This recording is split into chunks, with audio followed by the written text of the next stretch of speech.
but like, what was the professional path that led you there? My first restaurant industry job was when I was between sophomore and junior year of high school. So I worked at a McDonald's that I now live about a mile from. So I really haven't gone really far. I, think that I'm doing decent, but it's a grind.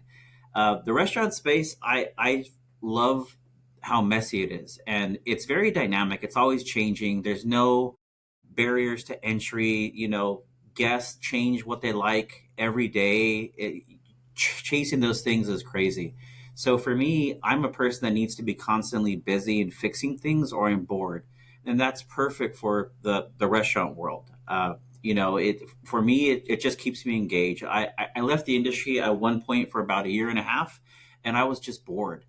And a lot of people don't like this industry because it's not predictable. It's not the same thing every day. I actually love that part of it. I've worked for some really great big brands. I've worked for some, different types of concepts. And I've always just loved the dynamic nature of the industry, but also the fact that it's so people driven and so people centric. And for me, I also feel like there's enough here that I could have a long career and learn and grow and do different things, but it's not so big and so nebulous that you can't really understand it all. In over the last 17 years in the industry, I'm going to ask a question and I'm going to explain the question because I would want it explained to me. If you had to boil everything down to everything that you've learned down into like a single guiding principle, what would it be? And here's what I would tell you: the source of all of my success and all of my failures has been focus. It's either a lack of focus, which created failures, or focusing on the wrong things. And so when I think about guiding principles, I think more about the lesson that I am consistently learning again and again. And so, is there something like that for you? Is there a lesson that you find yourself constantly reminding yourself of? I think for me, it's simply do the work. A lot of people will ask me about my career and how I planned to get here. I didn't plan to get here. I didn't plan to do what I'm doing. I was always a numbers guy. And because I was good with numbers, I could answer questions and solve problems. So for me, being bright is helpful, and being inquisitive is helpful, and being able to solve things is helpful. But putting in the work and just working hard is what's been the greatest guiding principle for me. I teach my kids that. I, teach people that I mentor. I say it over and over again. Someone that works hard and wants to keep learning is going to grow and be successful in anything they do. Whatever your widget is, right? If it's restaurants, if it's tech, if it's, legal, whatever it is, if it's creative, the people that work hard and put the work in and consistently get better at their craft and learn are going to be the ones that succeed and outlast everybody else. I don't think about myself as, doing anything special and unique, but I've been doing the same thing for 17 years, and I've been focused on working on the things that I'm not good at. Like, I'm good at numbers. I don't need to do that anymore. I need to focus on how to be a better leader to people, how to be more emotional, how to be more strategic. What are different things that I can bring to this space that aren't already here? And how do I keep developing myself by putting in the work and learning more? Have you redefined put in the work, work hard over the years, over the decades? Because I feel like that the definition of that or the ideas around that have evolved with time. I can remember sitting across from my GM at my fine dining restaurant, and he was burnt out. He was about to quit. He's like, yo, man, I put in 50 hours this week, and I put in 50 hours every week. And as the words are coming out of his mouth, Joseph, my general manager comes from around the corner, looks the dude in his eye and goes, 50 hours? I remember my first part-time job, and then just kept walking. And so balance is a priority for the next generation. And so how do you balance all of these mixed needs? Because you and I look at you and I say, oh, we're probably about the same age. So we came up in the industry in the same way, which was like you work hard. And part of working hard at that time was deep sacrifice. how do you define hard work today, especially within like a large organization like Farmer Brothers? So I think it was Jeff um, Bezos who said something to the effect of, it's not so much work life balance in his world, it's how does he get it all to sort of work together and coexist, right, in an ecosystem. And I think for me, that's been one of the bigger challenges that I've begun to tackle more recently.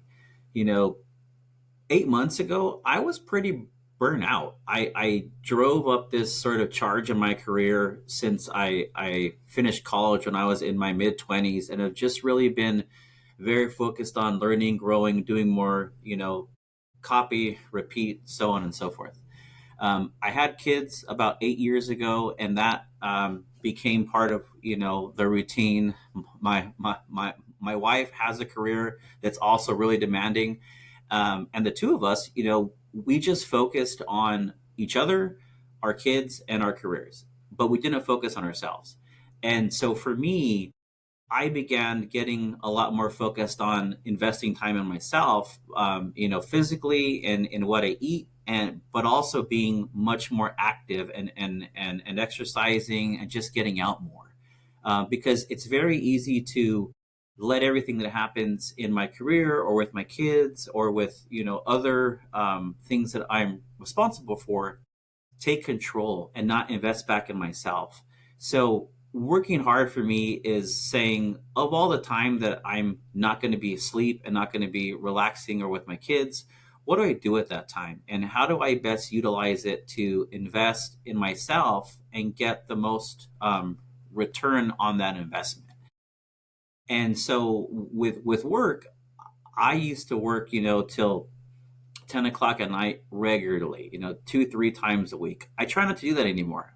There's a diminishing return that when I'm tired, the work that I'm doing, it's not that great anyways. I'm not that productive, and it doesn't make a huge difference. Where I flipped it is now every day I get up at about 3:50 in the morning, go to the gym for about 90 minutes. Then I come home. My wife then goes to the gym for the same amount of time. While she's gone, I get the kids prepped in the morning for school, their breakfast. When she comes back from the gym, I get dressed and I'm off for the day. And flipping how I use that sort of beginning time of my day and end time to something that's more um, centered on me has really helped my overall being more productive and being able to the work that I'm doing and that I'm putting in is a lot more effective and a lot more valuable. It's funny you say that. You hear about, on planes that you put the mask on yourself first before you can help others. Also, as it relates to marriage, I heard this paradigm shift around, instead of like, I'll take care of you and you'll take care of me, I'll take care of me for you and you take care of you for me. And I think that there's so much to be said for that. You also mentioned that, you are trying to get good at the things that you're not good at, which I think is an interesting thing for you to say because you're in a big organization. And so, like in this big organization, um, I would assume that acquisition of skills and talents personally, individually, even though I understand why you would want to do that, I would think in such a big organization that you would be more focused on that kind of Dan Sullivan, who, not how philosophy, right? Not how do I fix this, but who can fix this for me? How do you balance between trying to get good at things you're not good at and just hiring people that are already great at those things? I think it's a sort of understanding how much time do I have to give to any one project. So I can sit there and learn about a lot of different things. I, can pick up books and learn about different stuff, but am I ever going to be an expert at it, or am I ever going to be the person that's going to get to the right answer? I coach my team on the idea of we can get to good answers, but is it the right answer? And bringing in experts in sort of pinch situations is very useful for us and effective if we know how we're going to utilize them as a tool that helps us solve a problem. For me, when I think about focusing on things that I'm not great at versus things that I am. I've spent the bulk of my career being very analytical, being very strategic, the guy that kind of comes up with ideas and projects. A lot of what I do now is talking to people. It's being empathetic, it's being reasonable, it's explaining things, is being, transparent in what I'm asking for and giving people clarity and listening to people. I'm an analytical numbers guy. That doesn't come naturally to me. I'm great in interpersonal relationship type stuff, but doing it in the context of business, that's never really been my area that I gravitate towards, because I was always so great at the numbers and those things that was like where the demand was always overwhelming for me. Having to slow down and think about people dynamics and cultural dynamics and how we manage such a large group of people in the organization with, vendor partners, franchisees, guests, our team members, how we do all that, and how we, go from saying, hey, here's numbers and here's a result, to things that are more, I think, art than science. That for me has been a huge growth opportunity, and one that I am challenged with constantly, because it's not where I've spent the bulk of my career. It's really the opposite of where I've spent the bulk of my career. But I do take the time to really sit in those situations and try to learn and listen a lot more than talk. In my coaching and consulting practice, I like to equate it to, giving people like the genie in the lamp, right? I give people what they want, and then I watch them have a nervous breakdown as a result. No one comes to me and says, I want to work in my business more. Everybody wants to be the top dog, the visionary that's working on the business, not in it. So we work diligently for months to get people there. And as soon as they're there, they have this identity crisis. And they have this identity crisis because now that they're not busy with the day-to-day operations and they're not doing the busy work, they don't know what to do with their time. They don't know what a restaurant owner does because they've only functioned as a restaurant manager. And then we look at your career, and you went from this very finance focused role to leading operations, which is, and you keep bringing up numbers again and again, that is a rare transition. You don't really see this a lot in the industry because those are two different worldviews. Those are two different skill sets. Um, was there an identity crisis, and did you have to change the way you saw yourself to fit this new role? So I really started my career in operations, but I quickly was pulled into the analytics because I could translate numbers to ops and back and forth, right? And like people in accounting and finance are typically not that good at translating that, and people at ops kind of go back and forth, and For that's where sure. I was this person in between. But to your point, it has been, and it was more so a bit of an identity crisis, because you you're asked the bulk of your career to play a role and to execute it, and then all of a sudden you're in the position where you're defining what the role is. And it was interesting. One of my ops guys a couple of months ago, came to me to vent about me, which was interesting. And so I said, okay, let talk through this, right?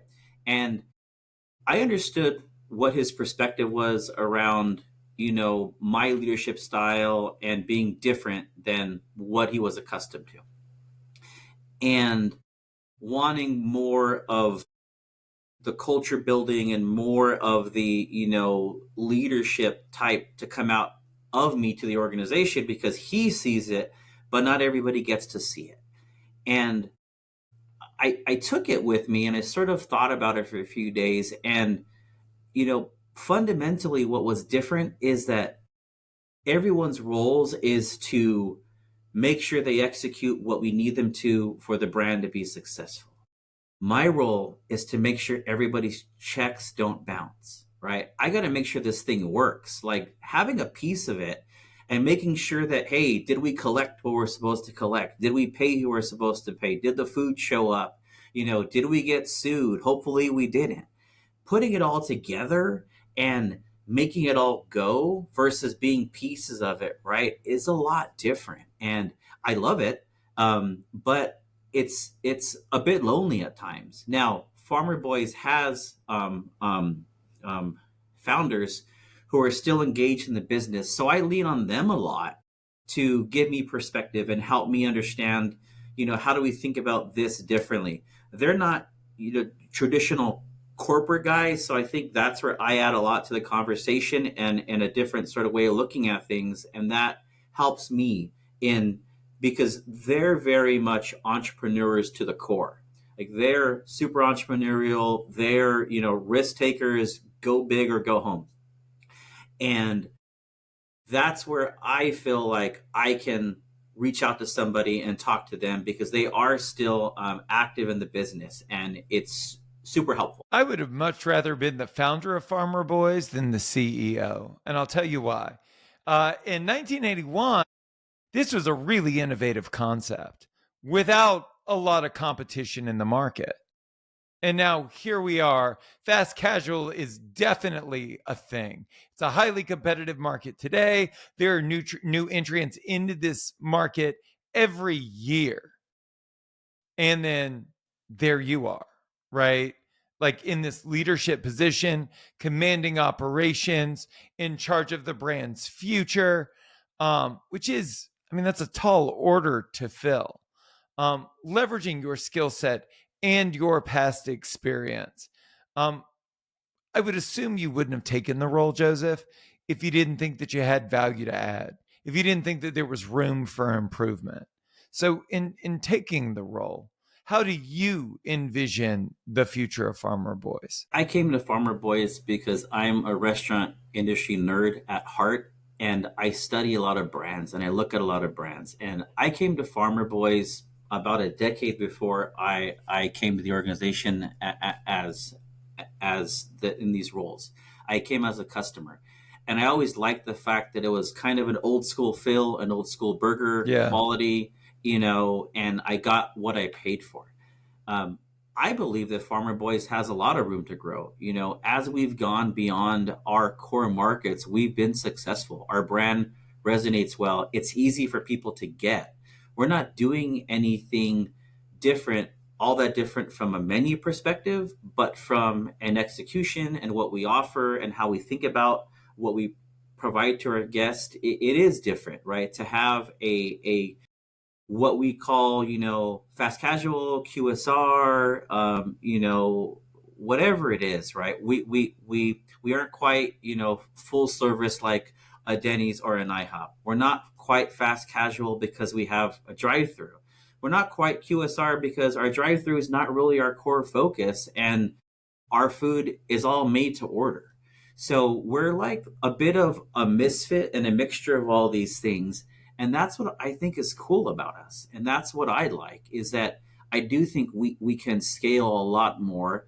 I think we haven't because our owners are and founders are very conservative in not wanting to be a brand that opens restaurants just to close half them down, right? That isn't anything that they've ever envisioned. They look at this as this is their family's, creation, and something that they hope to hand off to their children and have it go on and get much bigger. And for me, it's really working with them to take this great concept that we have and figure out how we share it with the rest of the world. Well, and I think one of the key differentiators is that exceptional customer service. I've eaten at Farmer Boys, I've eaten at multiple Farmer Boys. It's that very Chick-fil-A-esque, like, what drugs are they giving these people? Why are they so happy type scenarios, which is hard to build. And I think is a key differentiator of Farmer Boys in like a really amazing way, in a really positive way. I think a lot of people in the industry would love to have that in their businesses, but it's subjective and it's difficult with the advent of technology, right? And seeing that people do want, in some cases, a more transactional experience. So as the world becomes more tech based, more transactional, how do you maintain that personal human touch in every interaction? How do you do it in a drive through? So Our founders are Greek, and they have brought to the organization a Greek word, which is Filoxenia. And Filoxenia roughly translates to hospitality and the idea of making friends out of strangers. That's what we focus on, is treating our guests like their family, treating them like they're people that matter, and not looking at them as somebody that we have to get out the door as quickly as possible, or through the drive-thru as quickly as possible. Do we want to do that? Of course we do, because our guest has time constraints and we want to be respectful of their time. So we do want to move as fast as is reasonable for who we are.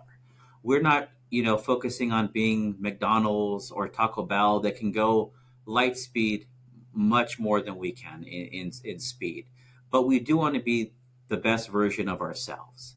When we think about the hospitality in trying to capture it in a digital world, where ever evolving, it's figuring out how to make what we do that's digital more human, more, specific to specific guests. How do we make it more fun, more engaging? And then when people come into our restaurants, how do we maintain that? There's such pressure on our industry to always reduce labor, to be more efficient, get more machines, don't talk to people. I go into concepts all the time where the cashiers point to a tablet or a kiosk and they say, we don't take orders anymore, just go to the machine.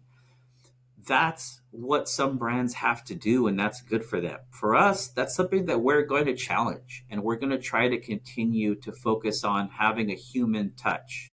If you come into our restaurant and you sit down for breakfast and you get coffee, we're going to top off your coffee. We're going to go and ask you how everything was, right? When you're at our cashier, they're not going to rush you. They're going to be efficient and helping you order what you're looking for. But we like everyone else, look at times and service speeds. We're not looking at them to beat anybody. We're looking at them to be the best version of ourselves, and always focus on giving you the time you need to order from our massive menu, because we have a massive menu and we let you order it the way that you want. So would it be more efficient if we, cut it in half? Yes. If we told you there's no, changes to the menu, yes, it would. Is that what we're going to do? No, because that's not us. And that's not what guests come to us for. So always looking at ways to keep that human touch and keep our guests happy, because guest demands in many different ways are just more and more every single day. And we have to show up, we have to compete every single day. We don't expect anybody to just give us their business. We expect to have to compete for it every single day, and we value every single guest because of that. Well, and you look at the margins and these ever shrinking margins. Cost of goods is higher than it's ever been. Labor's higher than it's ever been. The cost to acquire a customer from a marketing perspective is higher than it's ever been. And so you look at these things and you say, well, what should the buzzword of 2025 be? And if you were to ask me, what I tell my clients is it's frequency. That is the name of the game. I mean, especially I think in the farmer boys tier of dining, right? What happens to the business if everyone that comes in once a month comes in twice a month? If everyone that comes in infrequently starts coming in once a month? And so I would ask you, like, what marketing initiatives do you guys have and do you think about around trying to influence people to come back more often? So we're doing a lot more digital than we ever have. So that's definitely one. We've always been a brand that's slow to adopt changes and very much focused on kind of core operations. So we've been focusing a lot more digital to reach younger consumers, and consumers really in the way that they want to be reached. Not everybody is on broadcast anymore. So people absorb data and interact with the world different ways. And we understand that. And we're going to work to figure out what those ways are and make sure that we're getting to folks the way that they want us to. If they don't want us to reach them, opt out. That's awesome. We also want to make sure that we're focusing on whatever mode you want to come to us. If that's to dine in, if that's for delivery, if that's digitally, if that's through a drive-through, we don't want to say this is what we focus on and the rest of this we don't do. We want to understand what everything is and how it fits with us. And we definitely want to make sure that we're allowing our guests to come to us and to experience us in the way that they prefer. If there's ways that don't work for us and they just don't work for our business model, then we'll look at those one by one. But for me, I want our guests to have every way possible to access us. Um, and I think with that, it really gives us a lot of opportunity to drive frequency. But also, we have to be cognizant that everything out there right now is expensive, right? Since COVID, commodities went way up. They haven't come back down really. Cost of labor has gone way up. Our restaurants largely are in um, um, California. The minimum wage in restaurants here has gone from $16 last April to $20 now, and it's probably going to go up again pretty soon. And it's something that we constantly manage. Is that we're constantly inundated with cost increases. So frequency for us it is also driven by value. How do we drive value, right? The guys that are less expensive than us, the In-N-Outs, the McDonald's, the Habits, everyone's pushing value. The guys above us, the IHOPs, the Denny's, they're pushing value. The Chili's of the world, the Red Robins, they're pushing value. So us trying to sit here and say that we aren't going to do value, that's not going to happen, right? But we have to figure out how to do value for farmer boys. And what we know about our guests is our guests likes our kind of core things, our good quality, things that taste great at a good value. They don't want us as much to engineer a bunch of things that are just less expensive that aren't really what we do. So we introduced about 2 years ago, a year and a half or so ago, a value box, and it's a meal with kind of structured a little bit differently than our normal meals, where it's a little bit smaller, but it still gives you the same quality, it's the same taste. And to be honest, a lot of our guests think that our meals are generally large. So it lends itself to this idea of, hey, it's a quicker lunch bite, it's a much better price point, and it's still the same really good quality and taste experience that I get from this brand. And we've been able to take that and we've been able to evolve it. And now we're looking at how do we make that more of a consistent part of our menu to our guest, where if they still want all the big premium, all the different stuff, we have all that, right? We got big salads, we got breakfast, we got sandwiches, burgers, all kinds of good stuff. We also have these boxes that are more sort of set meals that really help us give you as a consumer the option to maybe go a little bit less expensive, a little bit smaller. If you don't want to, we still have the big, great stuff.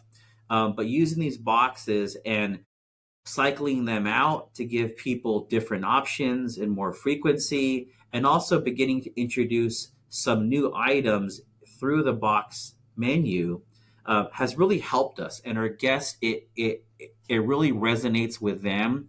And not just attracting new guests, but to your point, keeping our existing guests coming back for more, as they understand Farmer Boys is also making that effort to make sure that I have that option if I want that. What does the marketing look like around that? So, I mean, for those that are unfamiliar with the concept, what Farmer Boys is known for is burgers and all day breakfast. Um, when you position, do you position against use case? So, like when you encourage me to come back, is it like, hey, Josh, know you came in for a burger, so glad you enjoyed it. You should come back and try breakfast. Are you selling against yourself the different use cases for the brand because you have such a diverse menu? Or are you trying to say, yo, you got that burger 2 weeks ago, come back for that burger? We do both. I would say we have a lot of different occasions when somebody could come to us for different products that we have. Sure. We also think that our menu is insulated against the no vote in the car, right? If like everybody wants a burger, but somebody doesn't eat beef, well, we have chicken or we have sandwiches. So we have that going on for us as well. When we look at our guest, we really try to reinforce what they come to, but also try to entice them to look at other parts of our menu.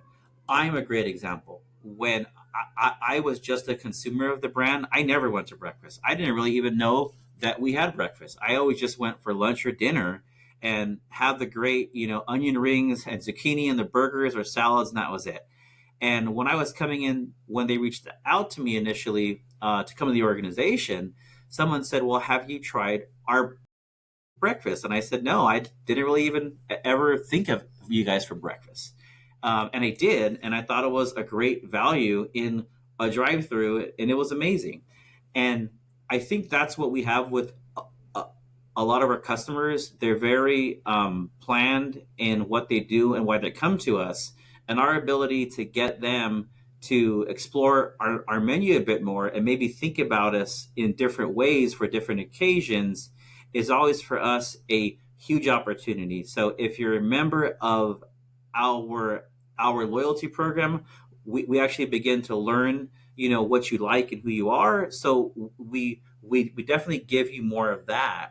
But we also work on what are other things that you might like based on what other people like you like. And we find that a lot of items that people have never tried, they try it and they love it. So that's always something that we strive to do is get trial. And also why we don't generally introduce new items, I think, as frequently as a lot of other brands, because we have a lot of great items that people just gravitate away from and they forget that we have them. And when they go back to it, they realize, oh, I forgot they had this. This is now going to become part of what I consume normally. Which is a really interesting phenomenon. I was so excited to talk to you, Joseph, because Farmer Boys is just different. It is like the standard model today is a small, tight menu that's driven frequency through LTOs, right? And that's just not your model at all. And yet you thrive as like this great exception to the rules of today. But when you think about a customer journey, because I'm sure that you're always looking to acquire new customers, is there that tripwire, that lead in product that you're trying to lead with that most people like, that most people find value through? Or is it very much still, this is the brand, choose your own adventure? We do LTOs, but we do stuff that sort of run parallel to what we're Yeah. doing and aren't too far off. We're not, into doing really crazy things. That's not who we are. Um, I think our salads are very unique in the market. There are other salad concepts out there, but they tend to be much more, fancy, if you will, with different sorts of things. Ours are sort of tried and true, big hearty salads that taste good, and we find that a lot of men purchase our salads because they eat out a lot and they get tired of having other things and they want something healthy, but they want to also be full. And our salads are large.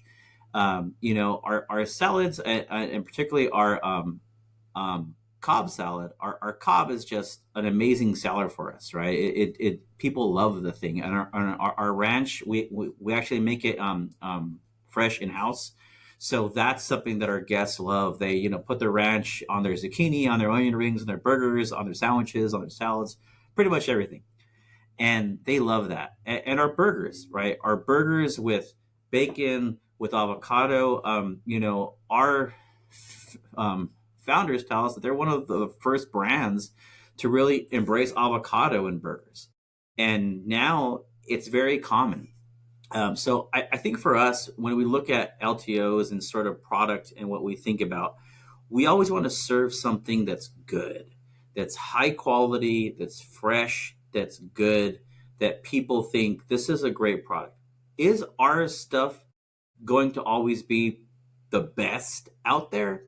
No, it isn't always going to be the best, but is it always going to be good? And is it always going to be Farmer Boys?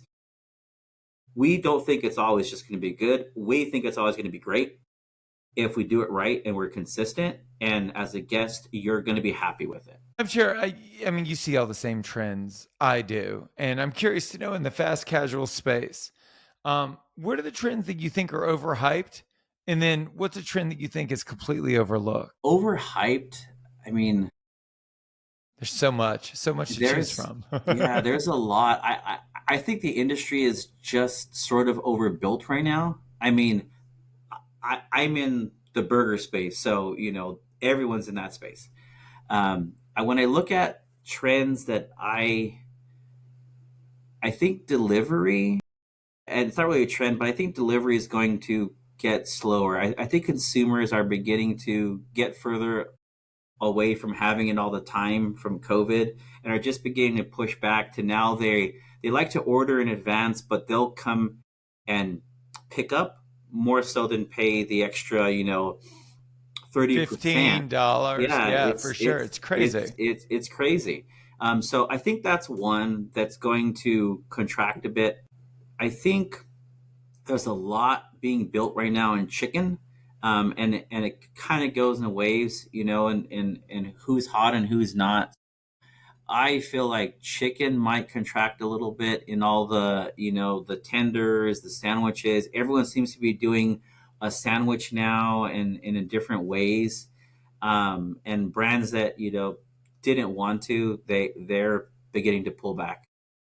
Trends that I think are going to evolve more. I think there's going to be more produce being used. I think different types of produce, beans, other types of protein based produce that's not like fake like meats, but like more like, hey, how do we incorporate, things that have some protein in them and to kind of make things more hearty and a bit more diverse.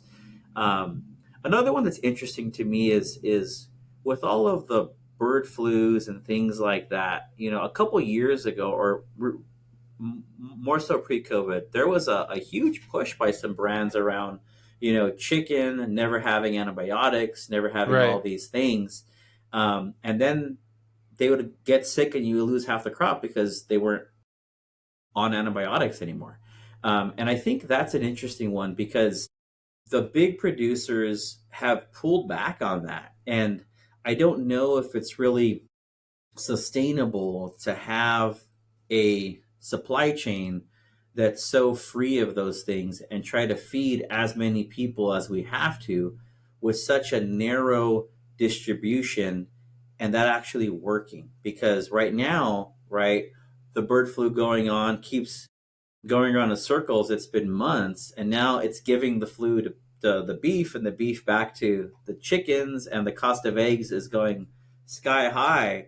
And everyone loves eggs, right? And it's sort of this balance of, okay, if we have to use antibiotics, how do we get better at those things? Or is there a Yeah. different way to do this, right? Because, going back 20 years probably isn't the right answer as well. But understanding that people are cooking less and less at home, and the distance from where the food gets grown and produced is getting longer and longer. How do we sustain this and keep food cost effective? One of the things that I think is most interesting about the Farmer Boys brand, and I think that it's one of those trends that is completely overlooked at this point, is the drive-through. I mean, something that in the 80s and 90s when we were growing up was omnipresent, right? But it just seems like, Joseph, such a huge competitive advantage in a couple of different ways. I mean, forgetting an additional use case, the accessibility and all of those things. The other thing that I think is really, really interesting and exciting about it is the fact that it stymies growth in a really smart way. It requires a very specific type of space in order to build out that drive through, which is going to put you in areas where, I mean, especially for your concept, I believe you're most likely to succeed. Has that been your experience with drive throughs? So I think for us with drive through, it's interesting. We're a dine-in brand. That's our culture. We've always had a drive-through historically as a convenience to our guest. So our people are really born and bred thinking about the dining room. 2020 though, COVID happened and our world changed, and we, thank the Lord that we had drive-throughs because it was rough with them, let alone for all the brands that didn't have them. And for anybody that was in the restaurant space during COVID, my hat's off to you, because it wasn't easy. And the people here that work for us that were here during that time, I always thank them. Even now I still do, when I have the right, moments with somebody, to thank them for what they did, because unless you work in this space, you probably don't understand what happened with, this restaurant's down because they have a COVID outbreak, that restaurant's down, this person's off because, their mom's sick. And it was just a lot of trying to manage the fact that people needed to work still and needed to eat, and balancing that with being safety. But coming out of COVID, we totally flipped, right? Our business was all drive-through, and it hasn't gone back to what it was before. So we look at, and I look at drive-through as still a huge opportunity for us to get better at it and evolve our culture to be more of a balance between the drive-through and the dine-in. I tell our team members, I tell our founders, I don't want a piece of it. I want to be good at all of it. Like, if we have a way for our guests to interact with us, we need to be focused on it. We have to be great at that. We can't just say, well, the guys at the drive-through, it's okay, they'll wait. No, they're more sensitive to getting through faster. They're getting their food to go because they have someplace else to be. Our people in the dine-in probably have more time because they've chosen to come in and sit down. And for us, I've told our founders, I don't ever want to build a restaurant that doesn't have a drive-through. Now, if there's an opportunity that makes sense, maybe we would. But I think we're all still sort of really happy that we had a lot of drive-thrus in our 103 restaurants. I think only 4 of them right now don't have drive-thrus. And we were super happy that we had them, and we're going to be opening them wherever we go, and figuring out along the way how to get better at running a more predictable and consistent drive-through, so our guests have more trust in us, and that we'll get them out in time in a consistent amount of time. We did it, Joe.